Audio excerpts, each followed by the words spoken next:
the vision for your marriage must match God's vision. Otherwise, there will never be a sense of relational stability. In my years of counseling, doing premarital counseling, and just being in pastoral ministry, what I see is people enter into relationships, and especially marriage, in maintenance mode. And here's what I mean. The couple doesn't necessarily have a vision for their marriage. They simply want to stay happy.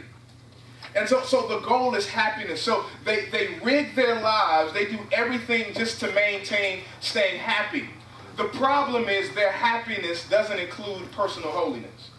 And because their personal holiness, because holiness is something that's important to God, happiness is something that's important to us. We pursue what's important to us rather than what's important to God. And what you don't understand, if you pursue what's important to God, you get both.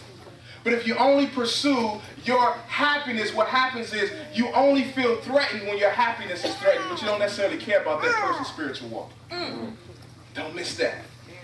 I've seen this. I've sat with people who were shacking, and the Lord will convict them. And I say, well, how come you're upset with him leaving, but you weren't upset about your sin?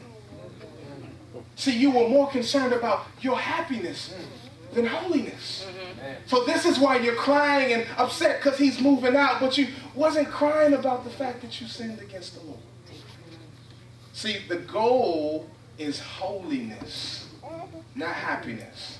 And when you rig everything around being happy, and I want to be happy, and she exists and he exists to make me happy, it only lasts as long as they keep doing the right things. But if anybody knows anything about people, we don't always do the right things.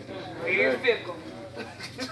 Y'all gonna talk about, can I get an amen, somebody? Amen. White people too, say amen, white people. Everybody, this is a real thing. And we gonna get this, all right? Yes. That if the focus is your happiness, you won't be concerned about that person's holiness, because after all, you think they exist for you.